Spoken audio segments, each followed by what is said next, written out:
Welcome to the Big Life Podcast, where dreams aren't just imagined, they're built brick by brick, belief by belief. Hosted by Neal Oates Jr. and Robin Lewis, this show is your invitation to discover your amazing capabilities, invest in your growth, and unleash your potential in ways you've only dreamed of. Join Neal and Robin as they dive deep into stories, insights, and tools designed to inspire you to show up big, live intentionally, and give yourself away for the betterment of those around you. Get ready to rise to what you're truly worthy of.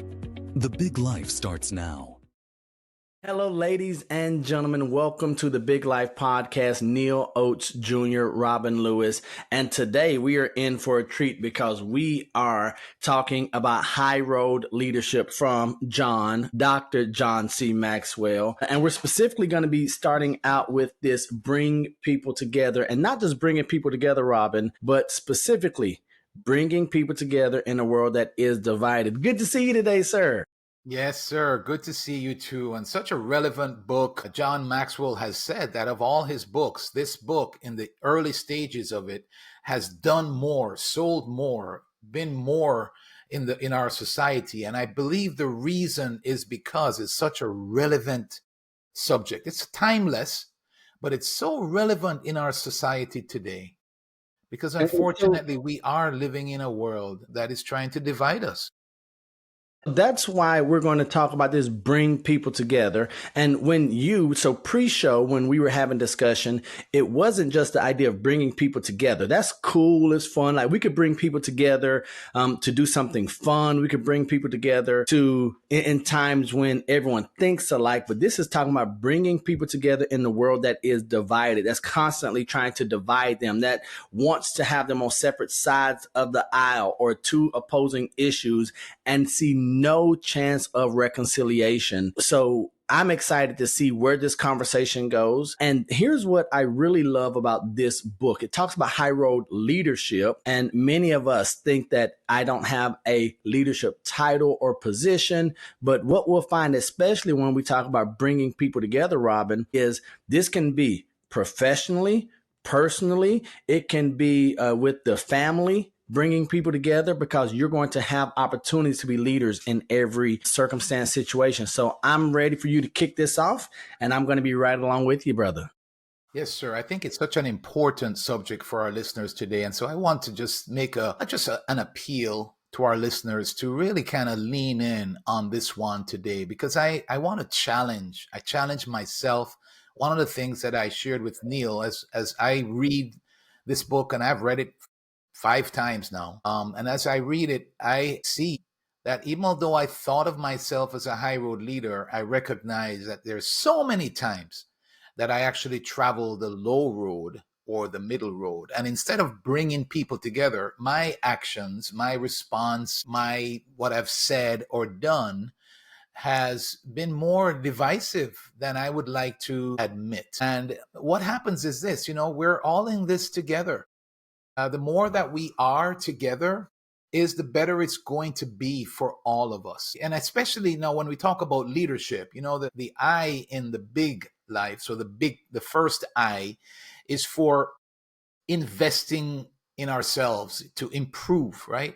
And one of the areas that we suggest that we have to improve in, one of the significant areas in terms of us living into our potential, is in leadership. So we're talking about leadership today. I love what Neal said when he said that leadership is influence. We are all leaders. Leadership is not a position. So some of you might be listening to us today and you're thinking to yourself, well, I'm not a leader. I don't have a position as a leader. Well, when you think of leadership in the context or in the terms of influence is you affect the behavior of others. You affect the results of something. You affect the results of how somebody responds. You affect the results of behavior. You influence others. You influence your child if you're a parent. You influence your parent if you're a child. You influence your neighbor. You influence your coworker. You follow me? Any relationship that we have, really, we influence. So we all are leaders. And here is the point. We live in a society today that if you don't believe what I believe, if you don't look like I look, if you don't think like I think, then what is happening is the tendency is for us to set up a division where it's you over there and us over here. And then it almost gets to the point where we are enemies. And here's the point of it. In terms of influence, in terms of leadership, in terms of results, we need each other. And if we're setting up a barrier and if we're setting up a division rather than bringing people together, we're going to have a very small chance of actually achieving the results that we want to have. And so we're making an appeal to you today, our listeners, to really consider this. Because it really is, if you look at social media, if you look at all those, if you look at your lives. Neal, I heard just last night, it's funny, you and I talk about pickleball, but we see it in our everyday lives. I heard last night, I was a part of a group. We have a WhatsApp group of people that we try to get together to play pickleball. And I was wondering why there were 2 or 3 people that I hadn't heard from anymore. What happened to them? And I heard last night, I don't have all the details, but I heard last night that one night they played and somebody felt offended. They got offended. I don't know the details, so I don't want to say any of the details because I don't know. I'll be just spreading maybe rumors. What I do know is that they have now gotten out of the chat, and now it's divisive. No, I no longer want to be a part of that. And we miss some good camaraderie, some good pickleball. We miss some good fun because those people are now no longer a part of that. And so even in that we play, in our hobbies that we might do, and whatever interaction that we might have, if we're not careful, we can be divisive. I've said a lot. I want to pause for a moment, Neal. Just touch on that a little bit from your perspective. So something that you just mentioned, and I think this is where I, like you, have to be cautious, is that our audience, we're not bad people, right? We aren't going out wanting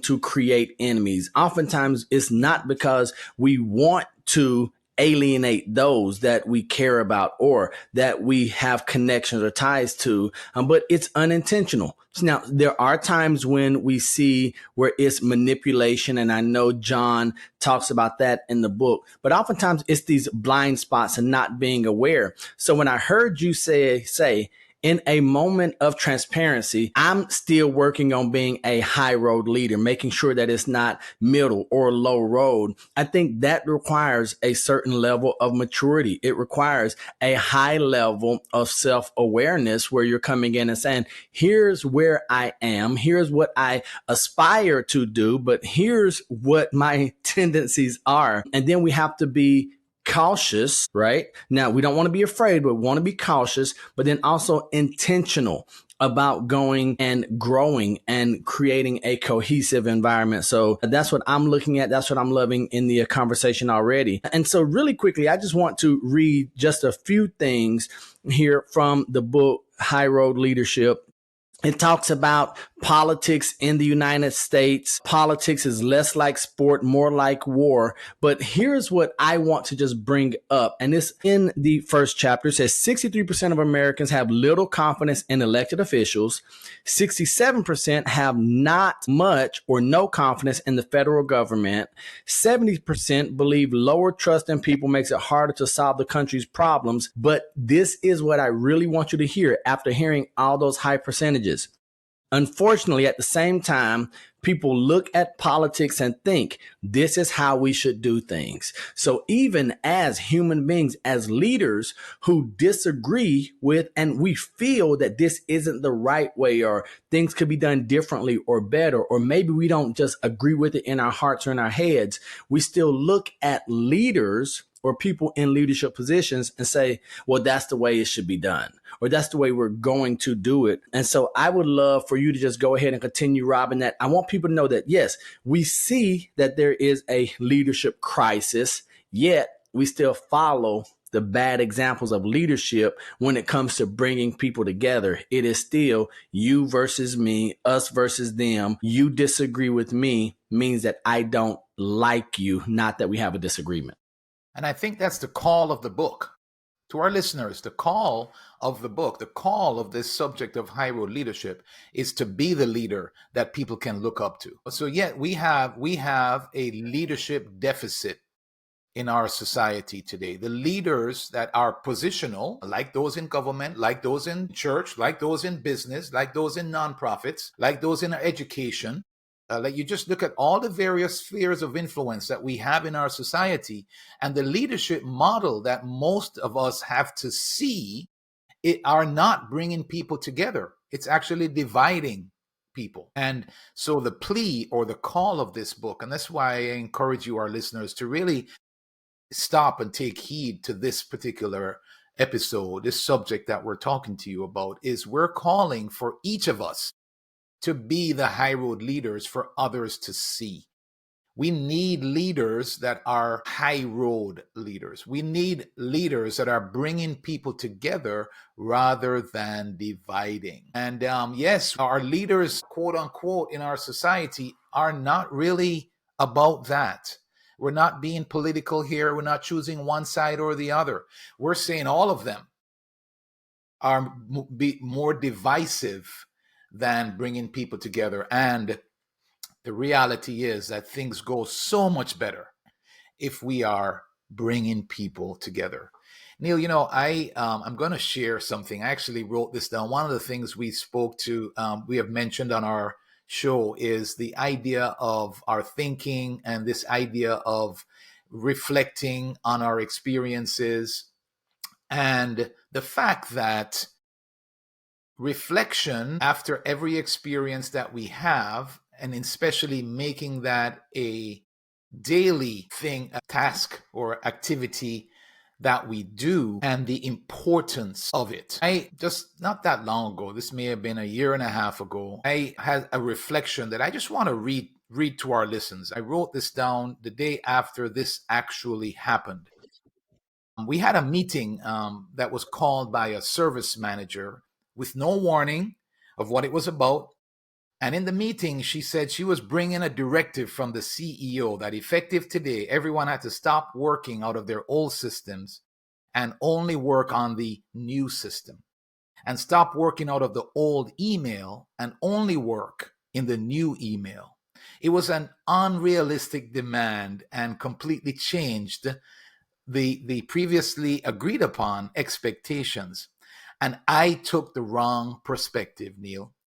I thought, and I said that, and not in a loving manner, that I might add, and who is this guy think he is to sit up in his big office and make a decision and a directive like this when he has no idea about what is going on? And Neal, I'm reading my reflection here, right? In this, we had a leadership meeting right after that meeting, and I continued to wax eloquently, and I used words like, this is ridiculous, and who does he think he is, and talked about how this is unrealistic, and we're not prepared for this, etc., etc., etc. The point is, I reacted in a manner that suggested that I'm better than others, and who are they to do this? And I got angry, and I raised my voice, and I carried on in such a way that, especially from a faith standpoint, was not Christ-like, nor in brotherly love. And you may have come across other Christians like myself who love to grumble or complain or even speak harshly about other people.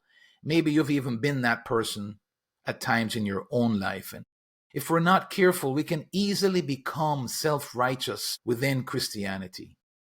After all, we know the truth and others may not. You might see how tempting it can be to look down upon other people and demean them or consider them as worse off than ourselves. But this misses the point of Christianity. And it goes on, Neal. I share that reflection because I am sharing with our listeners that there it is. This is a gentleman that's not too long ago who studied leadership, who would like to think that he's a good leader, that what I did in that meeting, as a result of that meeting, I had to go and apologize. And by the way, I want to say that to our listeners too. We're all imperfect people. We're perfectly imperfect people. And we're going to mess up. And one of the things that we want to do when we do mess up is to take responsibility and do our best to make it right. I had to go and apologize to the people that were a part of that meeting on the very next day. But the point that I'm making by sharing that experience, Neal, is that there you have it, that what I have done, and I would tell you still today, that caused the divide, even although I apologized. that caused a divide that still has not been repaired. And so there you have a scenario, a situation that based upon my response, I can justify that what they did wasn't right. Yeah, and it wasn't. But I still have control over what I do.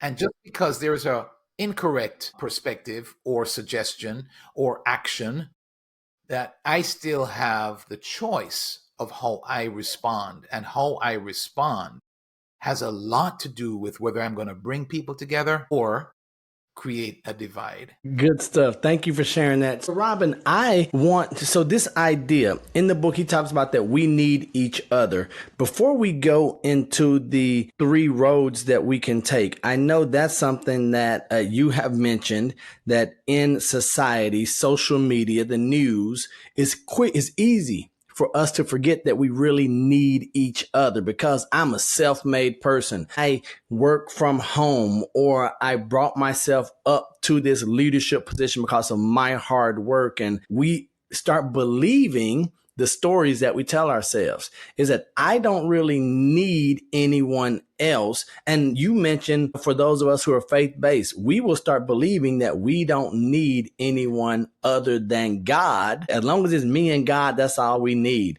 And God's like, that's not the way I intended life to be, even from the faith side. So before we get to those 3 roads that we can take, just stress the importance, or just share your thoughts on how much we need each other. Do we really need each other? I know that answer is going to be yes. And then what do we do maybe as leaders when we feel like we're at a point where I don't necessarily need you right now?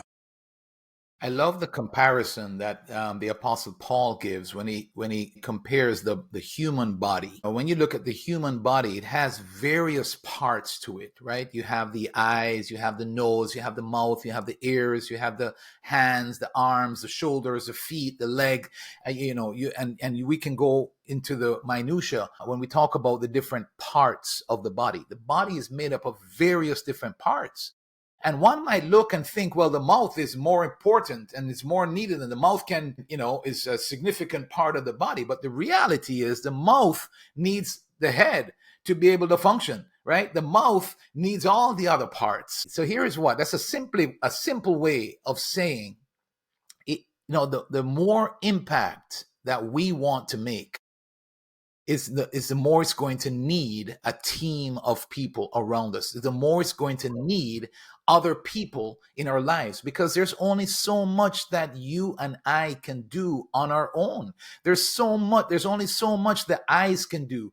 Don't care how great vision you have. If you don't have a body that can move you to the place where you can see what you need to see, then those eyes aren't going to make any big difference. I love the saying that says there's no person, and I would encourage our listeners to think about this. There's no person that's done anything of significance on their own. No person that's done anything of significance on their own. And so we're talking about the big life, right? We're encouraging you that to live into your potential, one of the things you need to get really good at is becoming a good leader, right? You want to raise the ability level of your leadership ability. And the reason for that is because the only way that myself or Neal or anybody else for that matter is going to live into their potential is by doing it with others. You might not necessarily be the one out in front of the pack. I understand that there's some of us that they're not out in the front of the pack, but that it's not about position. It's about coming together. It's about being a part of a team that is going in the same direction, that is going to help you to make whatever it is that you're doing that much better. I'm putting on an event coming up here very soon, Neal. You just put out a book. Just think about those 2 examples, folks. There's neither of those that are going to be as good as they could be without people around us, without people involved in that process. Right, Neal? Absolutely. Otherwise, it's just you there by yourself trying, and no one to attend, first of all, but then no one sharing, spreading the word. There's not going to be the experience for the attendees that you would like for them to have. And then for me, if I'm doing this by myself, spelling, grammatical errors, the formatting is going to be off on the book. And so I think that once we really embrace, hey, you know what, you're great at this thing, instead of looking at you as a threat, what if we come together and do this thing and create something great, lasting, and then impact? You know, that's a word that we continue to use, intentional and then impact. So intentional impact is going to require us to, you know, deal with the realization or accept the fact that we do need people, and that life is more enjoyable when you have the right people around. And the right people aren't necessarily people who are like you, right? The right people are not individuals who's always going to say yes, who think like you do, right? So in many ways, you and I are similar, but in many ways we are different. And if we allowed our differences to come between us and create this chasm, this right here is not happening. The Big Life podcast does not happen. Lives that we know, but from the feedback and the comments that have been positively impacted, does not happen. But that's because we realize that we need people, and that our focus, much like Dr. John Maxwell, is to bring people together, to empower them, equip them. And so that's good. Now, I do, Robin, want you to go to these. Let's touch on go ahead. And then we'll go to the next part. Thank you, sir. I just want to encourage our listeners to just consider all that you do. I think of one of the roles that I play as a commercial insurance advisor. I think of the carriers that we work with. There's a relationship there. I think of the expertise. I don't have all the expertise for all the various different types of businesses that are out there, for example. So I have experts that can help to educate me, or to help me to understand, or just provide the resources and the guidance for me to be able to serve others. I think about the team that are around me that help with actually, quoting and writing policies and taking care of the details that need to be taken care of. Just think about whatever it is that you do. Don't focus on just your role. Yes, you want to be and do the best at the role that you're doing, but think of the bigger picture of how things function because of all the other people that are a part of what you do. And the better we can become at bringing people together. And I think if we say nothing else, it's about this. It's about finding common ground rather than focusing on our differences. Find common ground. If you are actively looking for the common ground between each other, we have something to actually build upon there.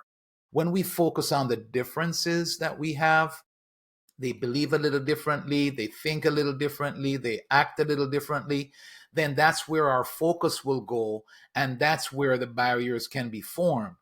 So the key here is to find the common ground. The more common ground we have together is the better we can actually work together and make whatever it is that we're doing that much better. 100% agree. And if nothing more, a basis for our commonality would be that we are one in a sea of billions, right? And I think that when we start there and understand that, and so this is one of my gifts and my curse. It's one and the same, is that I tend to believe that everyone I meet is doing the best they can with where they are, with what they have, right? And if I and you can say, hey, she's doing the best she can with where she is, with what she has, and then she believes the same about me, that's a great place for us to start. Now we start saying, okay, well, maybe it's because of this or that, but we're both doing the best we can with where we are, with what we have. And once we start identifying that and having that desire to find common, because it's easy to spot differences. It is like, you don't even have to try to find something different. Or when we say different, what we hear is wrong, right? So it's easy for us to spot what's wrong with someone, what's different about them.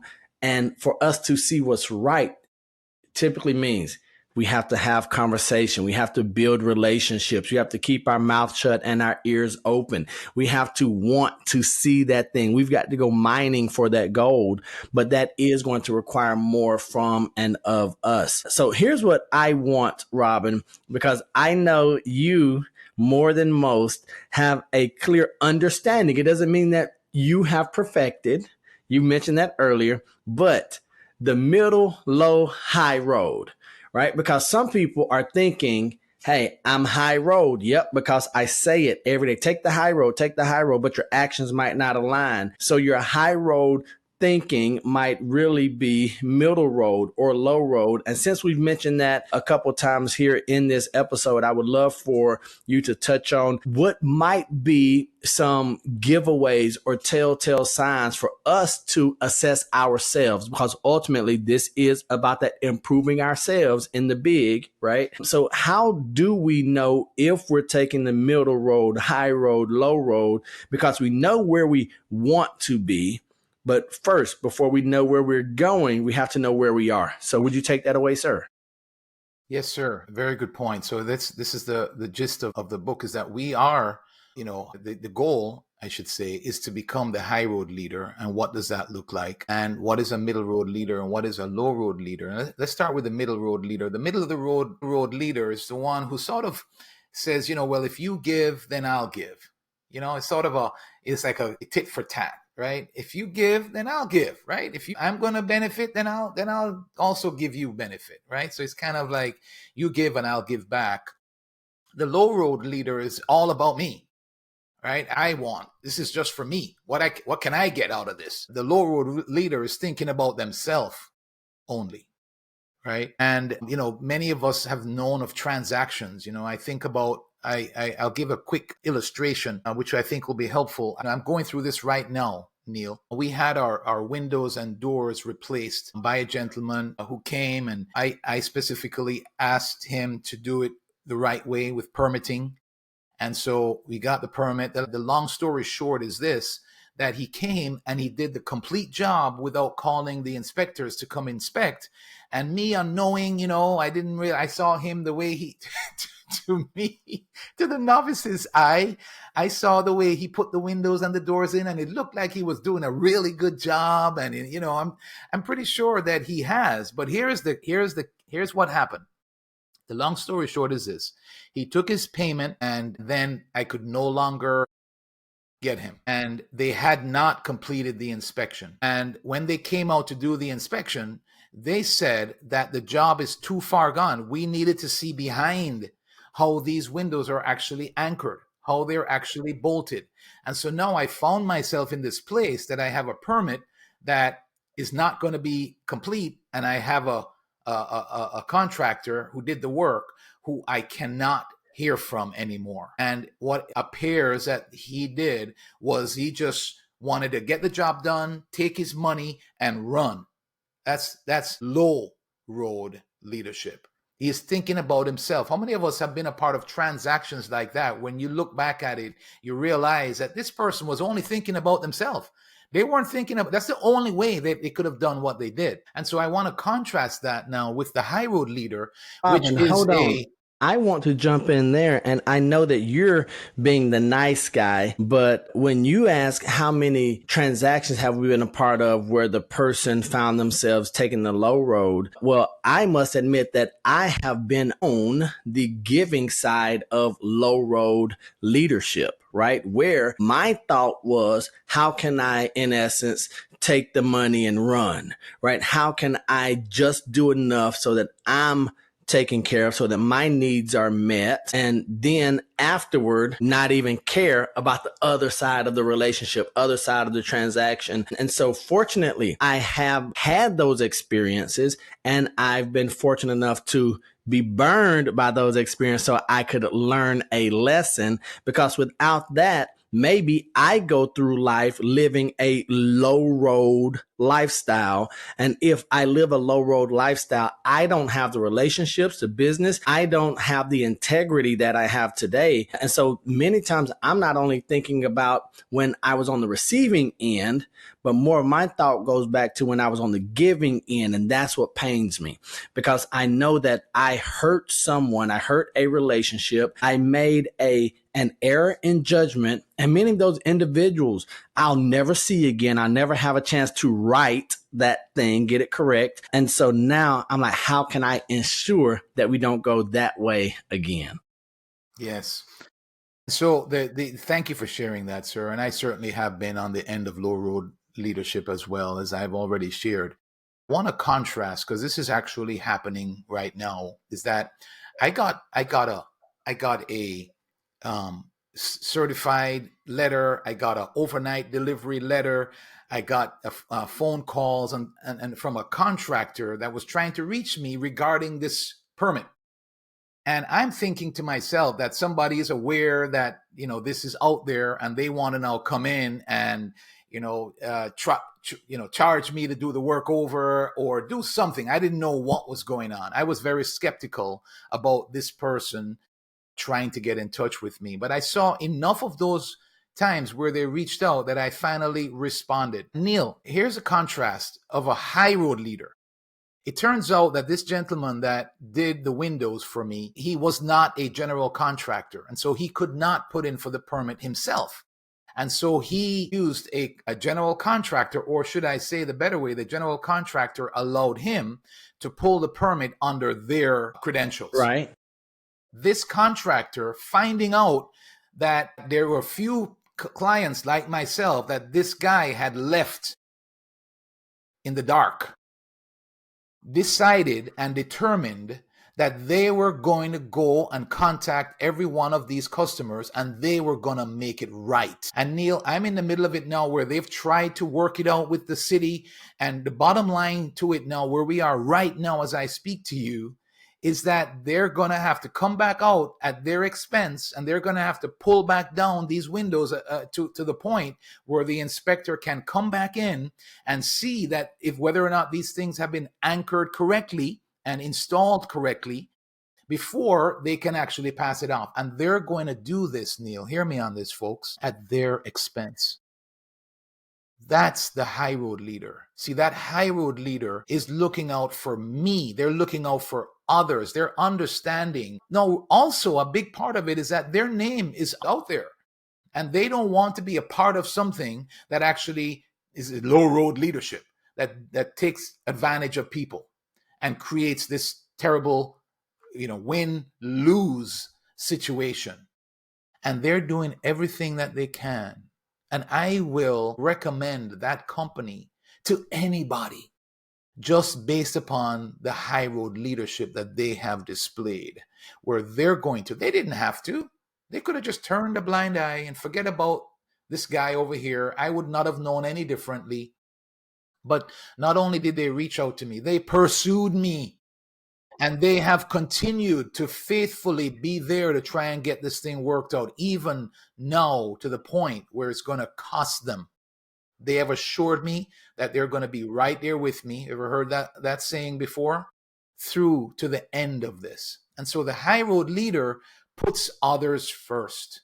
The high road leader is looking make sure that others are taken care of. Another way to say that is, do unto others as you would have them do unto you. So the high road leader treats others how they would want to be treated.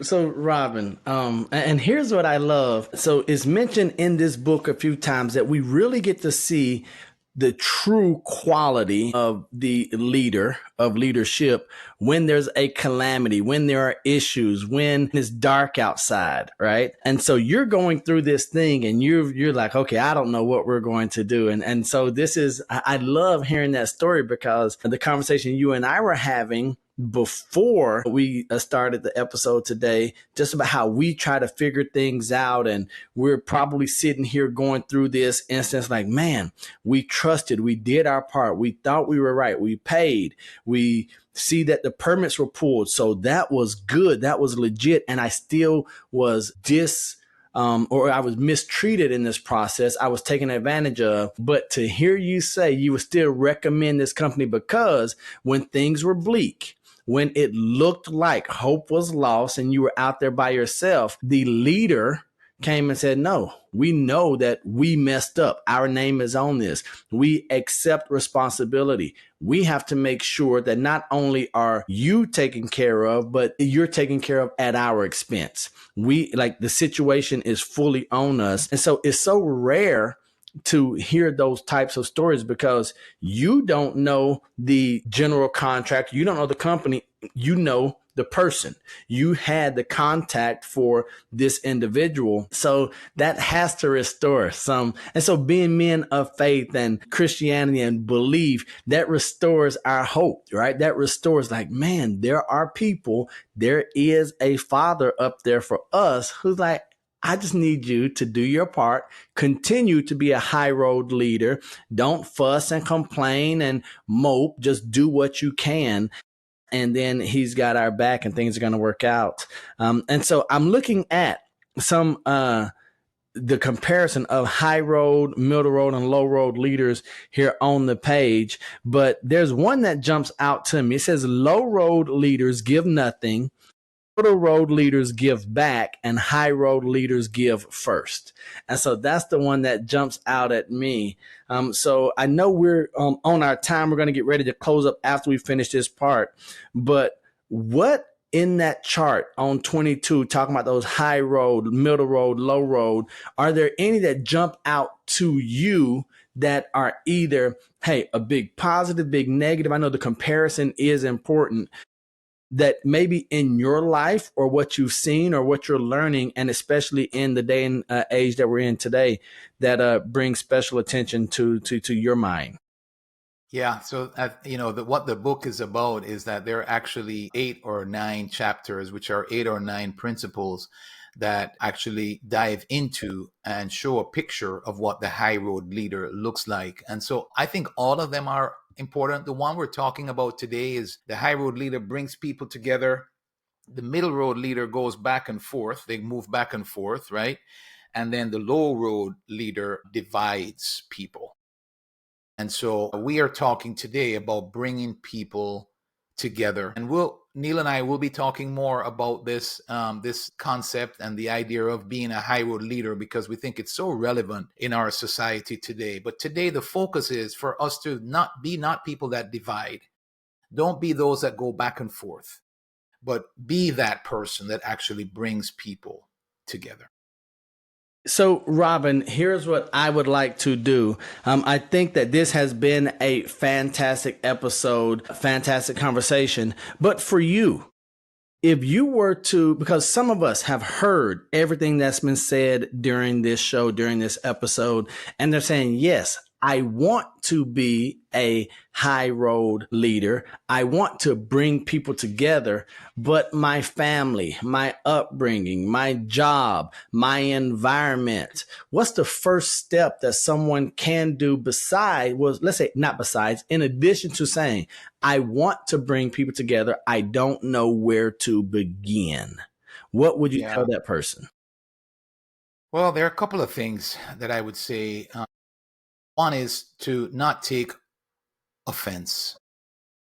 Be the person. And folks, I'm saying it to you, and I'm telling you, I have a hard time with that sometimes. If I'm careful, if I'm honest, and I look into myself, there are times when I take offense. So what I would say to our leaders is strive to be the person, do what you can, and make it make a decision, something that you try to manage on an ongoing basis. And that's the idea of not taking offense. Something that goes along with that is don't be the person that, and this is one that is also very, very relevant for Robin to take heed.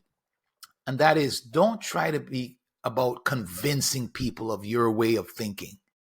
I'm guilty of that. And especially, you said a word, family, especially when it comes to family. I am that guy that has a tendency to want to try and convince them of my way of thinking. And oftentimes what that leads to is me trying to be right. And when I try to be right and prove myself right, oftentimes what that does is divides. But one thing that I can't say to you that I am doing all that well, or I'm being as intentional as I could be, Neal, that I took from what John shared, is to make it a point to invite people into my life that thinks differently, that has different beliefs, that has different perspectives. He said the tendency for us is to be around people that think like us, that act like us, that believe like us, and so on, right? And what he is suggesting that we want to do to make it a habit, to invite those people that have completely different beliefs than what we have. It doesn't mean that we have to agree with their belief, but what he's encouraging us to do is to take the time to really get to know and understand why it is the way that they think the way that they think. How do they really think, and what's behind that?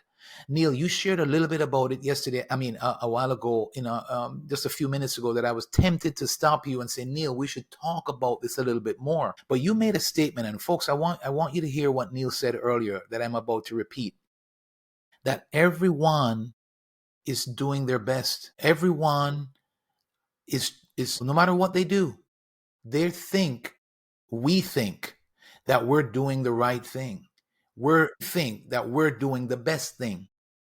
It's something to consider, and it's to understand. So we want to try to get to understand why people think. Neal says he believes that about people that he comes in contact with. He believes the best about them. He believes that they have good intentions, and we all do. And so it's about taking the time to really even although it might be completely different than our beliefs. Hey, Robin, hold on, right? Because we believe it. And this is what I love about us. And so you mentioned don't try to convince, but always be curious, right? And so when we have conversations with people and when we interact with them, if we come and say they believe that they're doing the best, they believe they're doing right, even if our first thought is, how in the world could they think that's right? We still have to be curious enough to investigate, right? To see where this comes from. Because here's what's wild. I look at myself and I think, man, I believe that I'm doing the best. But then when I step back and I look at things from my wife, my son, my friend, colleagues' point of view, I'm like, I don't know how they put up or tolerated some of the things that I've done, because, our hindsight is 2020 when we go back and look.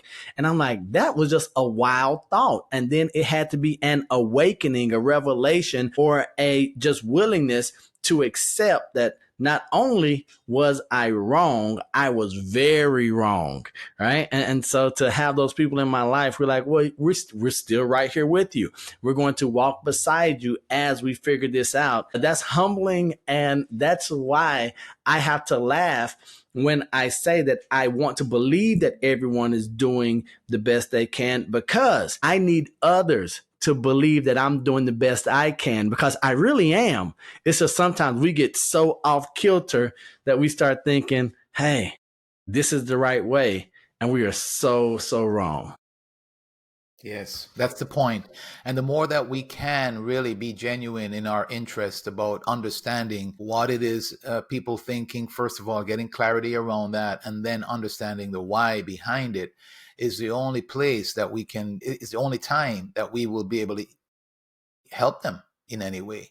Right. And it's the only and the truth is that we can gain from their perspective, because there's a whole bunch of different ways to look at one thing. So it's a lot of times it's not about being right or wrong. It's really just a different way of looking at things. And so if I can really take the time to look at it the way you suggested, Neal, then it helps me to actually get better myself, because I will learn a different way of looking at the same thing that might help me to make what I'm looking at that much better. And so, that's it's so interesting. And it is one of those that I could honestly say to you, like you said earlier, yes, I understand it. And I'm getting a better understanding of it as I go along. But I'm not doing really, really good at practicing it. It's one of those areas that I need to grow in. And it's one of those areas that I realize that, and I'm working on becoming that person that understands that and is really more interested in understanding what is behind the way people think, so that I can learn, first of all, and I can support them, second of all. So, yeah, there you have it. Robin, this has been an absolute treat. As we get ready to close, this whole idea of bring people together in a world that is divided and in a world that is continuing to attempt to divide individuals, families, businesses, friends. We want to remind you that we're here with you and that it is going to require high road leadership. It's going to require intentional action by individuals like us and you to put our feet down and, put our stake in the ground and say, here's what we're going to do. Here's how we're going to do it.